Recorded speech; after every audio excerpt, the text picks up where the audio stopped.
تبھی یہ جو دعا ہے نا لا حول ولا قوت الا باللہ، یہ ہمیں کیوں مانگنے کا حکم ہے؟ لا حول کا مطلب گناہ سے بچنے کی طاقت، ولا قوت اور نیکی کرنے کی طاقت، الا باللہ وہ نہیں ہے مگر اللہ کی مدد کے ساتھ۔ تو یہ بھی جذبہ ہمیں سکھایا گیا ہے پیغمبروں کی تعلیمات میں کہ ہم اللہ سے توفیق مانگا کریں، اور توفیق مانگ کے اللہ پہ چھوڑ نہ دیں کہ بس اللہ ہی جو کچھ کرے گا، کرنا وہی خود سے محنت کرنی ہے لیکن نسبت اللہ کی طرف کرنی ہے۔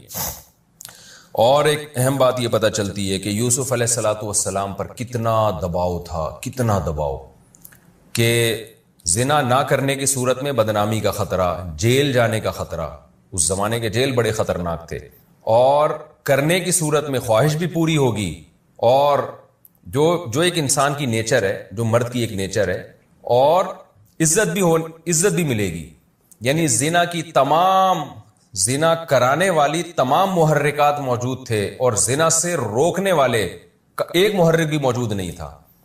اتنی سختی کے باوجود بھی یوسف علیہ السلام کیا کہہ رہے ہیں؟ اللہ مجھے جیل زیادہ محبوب ہے اس گناہ سے جس کی طرف یہ عورتیں مجھے دعوت دے رہی ہیں۔ تو اس سے ہم جیسے لوگوں کو عبرت حاصل کرنی چاہیے کہ آج بات بات پہ بد نظری اور گناہ کو ہم اپنے لیے کتنے آرام سے حلال سمجھ لیتے ہیں، اور اپنے آپ کو کیا کہتے ہیں؟ مجبور ہیں۔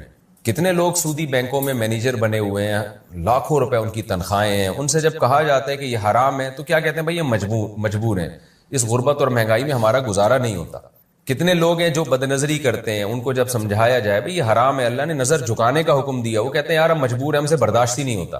تو ہر گناہ کو ہم نے حلال کر لیا ہے اپنے لیے، چھوٹی چھوٹی مجبوریاں پیش کر کے۔ مکس گیدرنگ ہے، ناچ گانا ہے شادی میں، جب منع کیا جاتا ہے بھائی شادی میں مت جاؤ، یہ ناجائز ہے، لوگ کیا کہتے ہیں؟ یار ہم مجبور ہیں، رشتہ دار ہم سے ناراض ہو جائیں گے، مسائل کھڑے ہو جائیں گے ہمارے لیے۔ تو آج ہم نے معمولی آزار کو، معمولی چھوٹی چھوٹی باتوں کو اتنا بڑا بنا لیا ہے، جیسے قرآن میں آتا ہے نا وَمِنَ النَّاسِ، لوگوں میں بعض ایسے ہیں، سورہ عنکبوت میں ہے کہ جو اللہ پر ایمان لے کر آتے ہیں، اور جعل فتنۃ الناس کعذاب اللہ، اور جب ایمان اور عمل صالح پر ان کو تھوڑی سی آزمائش آتی ہے تو وہ اس کو اللہ کا عذاب سمجھنے لگتے ہیں، چھوٹی سی بات کو بھی رائی کا پہاڑ بنا دیتے ہیں وہ۔ تو اس لیے ہمیں یوسف علیہ السلام کے اس واقعے سے سبق حاصل کرنا چاہیے کہ یہ ہمارے آزار عند اللہ مقبول نہیں ہے۔ یوسف علیہ السلام سے زیادہ کوئی اس وقت معذور نہیں تھا کہ جب عزت جانے کا بھی خطرہ اور جیل جانے کا خطرہ اور ذہنی دباؤ اتنا اور بھرپور جوانی ہے، اور پیغمبروں میں جو اللہ نے قوت رکھی ہوتی ہے وہ والی قوت ہے، ان تمام باتوں کے بارے میں اس کے سب کے باوجود وہ کہتے ہیں اللہ مجھے جیل زیادہ محبوب ہے۔ یہی ہمارا بھی جذبہ ہونا چاہیے، اور جب ہمارا گناہ سے بچنے کا یہ والا جذبہ ہوگا تو پھر حدیث میں آتا ہے رسول اللہ صلی اللہ علیہ وسلم نے فرمایا ذاق طعم الایمان من رضی باللہ ربا وبالاسلام دینا وبمحمد صلی اللہ علیہ وسلم نبیا، وہ شخص ایمان کی مٹھاس چکھ لے گا جو اس پر راضی ہو گیا کہ میرا رب اللہ ہے، میرے پیغمبر محمد صلی اللہ علیہ وسلم ہے، اور میرا مذہب اسلام ہے، اس پہ ڈٹ جائے بس وہ کہ اب میں جو اسلام کے حکام ہے اس سے آگے پیچھے نہیں ہوں گا۔ تو آپ نے فرمایا اس کو دنیا میں اسلام کی مٹھاس محسوس ہوگی، اور جو بیچ میں لٹکا ہوا زندگی گزارتا ہے کبھی ادھر کبھی ادھر، اس کو اسلام کی مٹھاس محسوس نہیں ہوتی۔ تو یوسف علیہ السلام کے اس گناہ سے بچنے کے اس جذبے میں ہمارے لیے بھی بہت زیادہ عبرت کا سامان ہے۔ ہمارے لیے جو آزار، ہم جن عذروں کی، لڑکیاں شرعی پردہ نہیں کرتی کہ والدین ناراض ہو جائیں گے اور سسرال ناراض ہو جائے گا یا شادی میں مشکلات کھڑی ہو جائیں گی، تو یہ کوئی عذر نہیں، اللہ کا حکم سب سے پہلے، جیسے کہ یوسف علیہ السلام نے اس پر عمل کیا۔ چوتھی بات ہمیں یہ پتہ چلتی ہے کہ یوسف علیہ السلام گناہ سے بچنے کے لیے اپنی ذات پر اعتماد نہیں کر رہے، محض گناہ سے بچنے کی کوشش تو اتنی ہے کہ جیسے دروازوں کی طرف بھاگنا شروع کر دیا، اور یہاں بھی جب دباؤ ڈالا جا رہا ہے بچ رہے ہیں، لیکن دعائیں اللہ سے مانگ رہے ہیں، توفیق اللہ سے مانگ رہے ہیں تاکہ دل میں کبر پیدا نہ ہو۔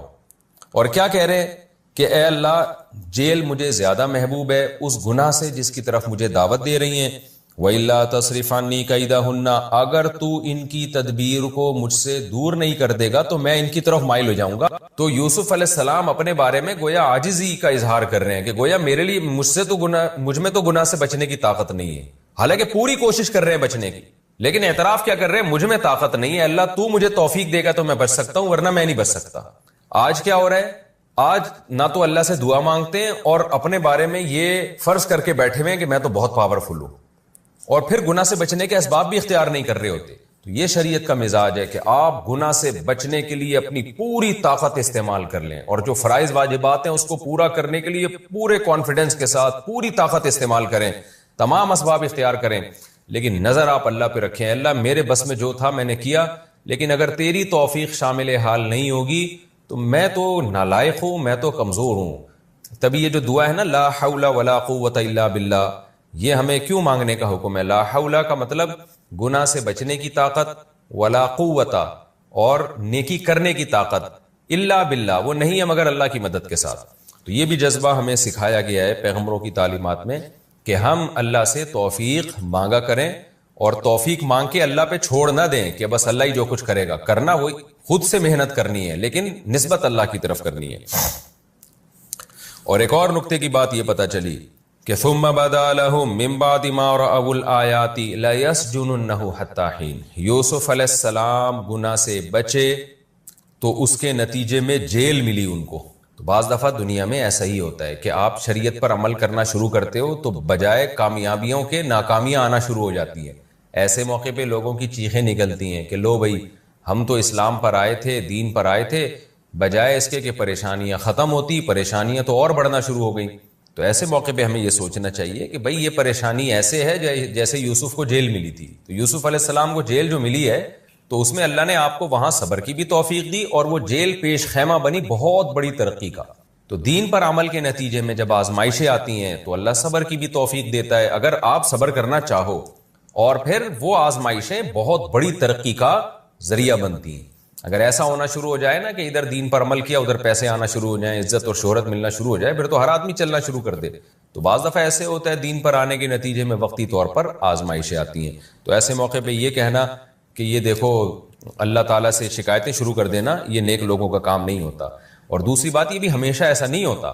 بعض دفعہ آپ دین پہ چلنا شروع ہوتے ہو تو پھر کوئی آزمائش نہیں آتی, بلکہ پریشانیاں فوری ختم ہونا شروع ہو جاتی ہیں. یہ بھی اللہ تعالیٰ بعض لوگوں کے ساتھ کرتے ہیں کہ آپ نے دین پر عمل کرنا شروع کیا, اللہ نے ترقی اور فتوحات کے دروازے کھول دیے. اور بعض دفعہ یہ بھی ہوتا ہے کہ وقتی طور پر آزمائشیں بڑھ جاتی ہیں. تو دونوں معاملات میں ہمیں مذہب کو تھامنا ہے, ہم نے دین سے پیچھے نہیں ہٹنا. پاگل ہو رہے ہیں نا ٹینشن سے, میرا گھر نہیں ہے, میرا یہ نہیں ہے, میرا وہ نہیں ہے. میرے بھائی دولت کا مقصد تو سکون ہوتا ہے. اگر یہی سکون دولت آپ سے چھین رہی ہے ایسی دولت کا کیا فائدہ؟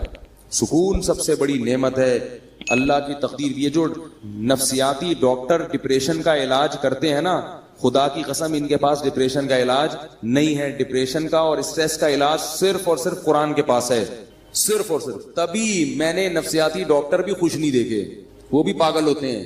ان کو یہ ہوتا ہے مریض ہی نہیں آ رہا ہمارے پاس, اسی میں ڈپریشن کے جو ہے نا مریض بن جاتے ہیں, اور کوئی بندہ ہی نہیں آ رہا, اتنی تھوڑی فیس دی ہے اس میں. وہ اپنا علاج نہیں کر سکتا, تمہارا کہاں سے کرے گا؟ جب وہمی کا فون آتا ہے وہمیوں کا, تو میں ان کو مسائل کا جواب نہیں دیتا, کیونکہ وہمیوں کی باتیں سننے سے مجھے ڈر ہوتا ہے کہ میں بھی کہیں وہمی نہ ہو جاؤں. حضرت وہ وضو نہیں ہو رہا, حضرت وہ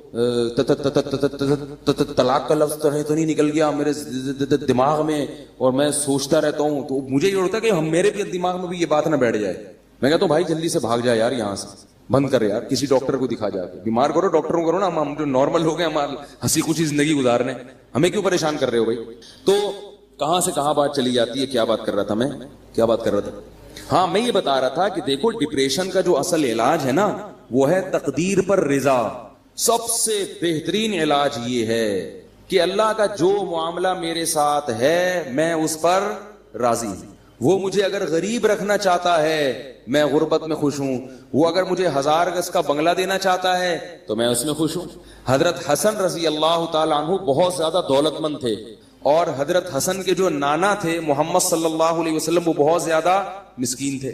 تو کسی نے حضرت حسن سے کہا کہ آپ کے پاس تو بڑی دولت ہے اور آپ کے نانا اور آپ کے والد کے پاس تو تھی نہیں. تو انہوں نے کہا بھائی اللہ اگر مجھے اس میں رکھنا چاہتا ہے تو میں اس میں خوش ہوں. آئی بس بھائی جس حال میں اللہ نے رکھا ہے بس ٹھیک ہے, تو پریشان ہونے کی چندہ ضرورت نہیں. اللہ آپ کو ڈیفینس میں گھر دلا رہے وہاں رہ لو, اللہ آپ کو چاہ رہا ہے کہ آپ اورنگی ٹاؤن میں رہو تو وہاں رہ لو, اللہ چاہ رہا ہے کہ آپ گرو مندر میں رہو تو وہاں رہ لو, اللہ چاہ رہا ہے کہ مچھر کالونی میں لیاری ندی کے قریب رہو, اب استطاعت نہیں ہے تو مجبوراً وہاں لے لو بھائی. مچھر کا کر لو, جالیاں والیاں لگا لو, اسپرے کر لو تاکہ بیمار نہ ہو, ٹھیک ہے نا. انجوائے کرو بس وہیں اسی میں. چرسی دیکھو کیسے انجوائے کرتے ہیں, چرسیوں کے کپڑے دیکھے آپ نے,